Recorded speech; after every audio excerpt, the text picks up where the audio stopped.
दरम्यान सुरेश धस हे महादेव मुंडेंच्या निवासस्थानी पोहोचले। सुरेश धस हे ज्ञानेश्वरी मुंडे यांच्या भेटीसाठी पोहोचले।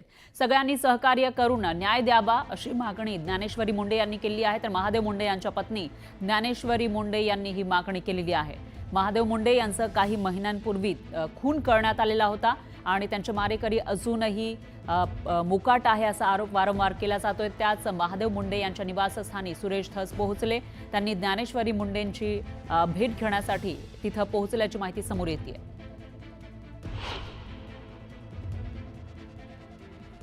तर ही तेव्हाची दृश्य आपण बघू शकतो। एकीकडे सुरेश धस यांनी देशमुख कुटुंबियांची भेट घेतलेली होती मस्साजोगमध्ये, तर दुसरीकडे ज्ञानेश्वरी मुंडे यांच्या भेटीसाठी सुद्धा धस हे पोहोचलेले आहे। त्यामुळे धस पुन्हा एकदा आता महादेव मुंडे प्रकरणामध्ये कशा पद्धतीने हे प्रकरण लावून धरतात, काही आरोप करतात का ते बघावं लागेल। तर सगळ्यांनी सहकार्य करून आम्हाला न्याय द्यावा अशी मागणी ज्ञानेश्वरी मुंडे करतायत। न्यूज 18 लोकमतनंही सगळ्यात आधी ज्ञानेश्वरी मुंडे यांची प्रतिक्रिया दाखवलेली होती। या प्रकरणामध्ये न्याय त्यांना मिळायला पाहिजे यासाठी न्यूज 18 लोकमतनं भूमिका घेतली होती।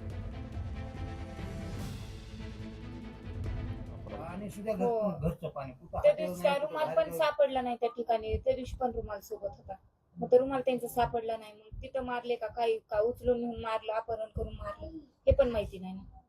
गाडी नेऊन पुन्हा जर बॉडी आणून टाकली असती ते तर काय माहिती यांनी काय केलं काय ठेवलं ते। काय वय 38 वर्ष वय, वय किती लहान आहे, तरुण आहे ना तो एकदम।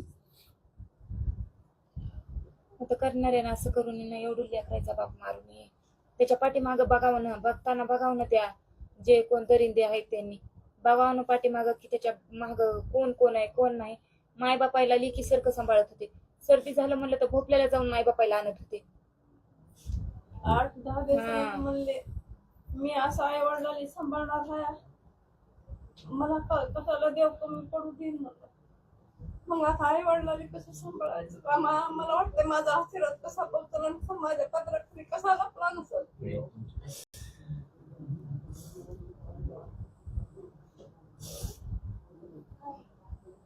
लेकर रोज विचारते मम्मी पप्पाने काय केलं असं, काय केलं असं पप्पाचं असं। एनसीबी नाही कुठे दाखल, एनसीबी आयुष्यात एनसीबी गुन्हा दाखल नाही कधीच नाही। असं गावात ग्रामपंचायतसाठी लोक उभा टाकले ना, ह्यांनी फक्त मतदानाला जायचं, कसलंच नाही, कुणात फिरायचं नाही ना, कुणाचे पैसे घ्यायचे नाहीत ना, काहीच नाही। आता एवढ्या गल्लीत आहे ना, एका बी बाईला त्यांची ओळख नाही। एवढ्या गल्लीत आता आम्ही 4-5 वर्ष राहिलं, एका बी बाईची ओळख नाही त्यांची माणसाला नाही ना, काहीच नाही। आपापलं काम केली आम्ही, तळे बंधारे खडे काही खाल्ले, एकदा खडे खांदायनी ना तर एवढा थोडा असते माझ्या माग। 5-6 महिने गेला लग्नाच्या अगोदर त्या कुठं